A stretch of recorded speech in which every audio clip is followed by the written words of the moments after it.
Welcome to enRich Relationships, a podcast designed to help leaders improve their personal and professional relationships from a father and son team. We each bring executive corporate experience in both public and private companies, as well as personal experience as brothers, fathers, and sons. I'm Dax Rich. And I'm Larry Rich, and together we discuss different leadership skills and concepts that will help you at work and at home.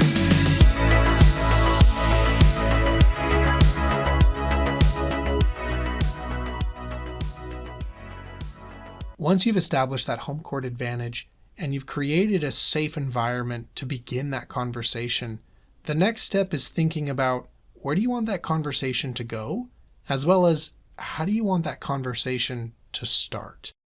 Perhaps an example would be, think of if you had a board, and let's suppose that you had 2 nails and a string. And let's suppose that you tap in that first nail. Let's say that's where we're going to start the conversation. And then you tap in that second nail wherever you want it to be on the board, and you tie the string to both of those as the beginning and the end. But don't tie it tight. Keep it loose, but still have it tied. Now suppose you take your finger and you push that string down a little bit, or you push it up a little bit. You still have a beginning point and you still have an end point, and you have a string that connects the two. But the path that conversation goes may depend on what happens between you and the person you're having the conversation with. It's ideal if we could tie that string tight and it's a straight line that goes from the beginning to the end and it goes right where we want it to go. But the reality of most hard or difficult conversations is that string's probably going to go off a little bit, and it may go back and forth rather than just to one side. But either way, if we can keep in mind where that goal is, where we want to go, and we also have an idea of where we want to start, that starting point is critical because it can start with the relationship. And that's going to be really important so that we're even on the board. And we want to make sure that first nail is on the board and that second one is also on the board so that we are clear about where we're going, but we're also with that person as we have that communication. As my father shared, if we've got that North Star, that vision in our mind of where the conversation needs to end, it will naturally work, that it will get to the right place in terms of where that conversation goes. Now, that does require that we're keeping our mind sharply focused on the goal. It's easy to be sidetracked by emotions. It's easy to be sidetracked by new information. But saying, when I start this conversation, we need to make sure that by the end we're at such and such a goal or such and such a destination will ensure that that conversation goes the right way and that you can action it moving forward. I think it's really important that we consider what types of goals should we be setting when we're talking about the end of the conversation. And that's where I like to be a little more tactical or a little more specific. One thing I always share when we're talking about the end of the conversation is we don't want to have it drawn out perfectly. It doesn't need to be some sort of beautiful painting in terms of what that end goal looks like. Rather, a rough sketch or a rough vision. For example, if I'm going to have a hard conversation with a direct report of mine at work, maybe they're coming in late on a consistent basis, at the end of the conversation, I want them to understand that we need them to be here on time to help our customers. Notice I'm not being very specific about how we're going to get there or what they're going to change to get there. That's going to happen from the conversation.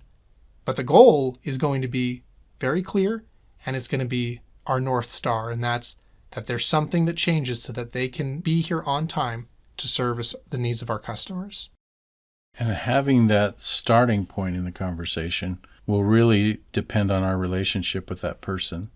If we start out just by telling, odds are the person is going to feel like there is no relationship, that it's just something that could have either been sent by an email or a letter and just a directive.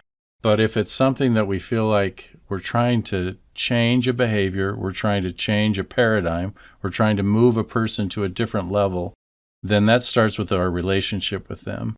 And as Dax talked about, helping them understand, it's important to be on time because this benefits our customers, takes them along the path of where we're trying to help them to get to. In work, that may be a little easier than it is in our family. But at the same time, it's just as important in our family. Having that relationship based on where our children are at. Again, if they're younger, or it may be they're less experienced, it may be that they're not able to understand what we're talking about. And so it's important that we understand where they're at. And then as adults, how can we help them to get to the next step? It may be, again, they're not clear. They're not clear on what our expectation is. They're not clear on how to meet our expectation. They're not clear on how we're going to evaluate if they've met that expectation. So helping teach and build that relationship can be very important. The other thing is they may not be capable, depending on their age or their development. It could be that we're thinking of one of our other children and asking them to do something that another child could do at their age currently, but not when they were the age of the child we're speaking to. So all those kind of things center around understanding who we're talking to and being able to give them clear information, but also understanding where they're at. And that's why I like that phrase, clear is kind. That phrase applies in everything that we do when we're having a hard conversation. The more clear we can be, the more kind we are, even if it might feel a little grating or it might feel a little intense to be so clear about our expectations and clear about our feelings. This helps the other person understand where we're coming from. And then vice versa, we can understand where they're coming from by asking them to be clear. As my father pointed out, the relationship is what really guides the conversation. Establishing that strong relationship at the beginning is what allows us to start the conversation the right way, but then focusing on maintaining the relationship will guide that discussion as well to get to that desired goal. When I say that, I don't mean that we let the other person's emotions or perhaps excuses in some cases change that goal or change the trajectory, but we care enough about them and we care enough about their situation to listen and to be empathetic and to give them the benefit of the doubt. If we walk into that conversation assuming negative intent or assuming that the other person won't understand us, what a great way to end the conversation on a bad note, or what a great way to fail that conversation. Truly, we fail when we stop listening.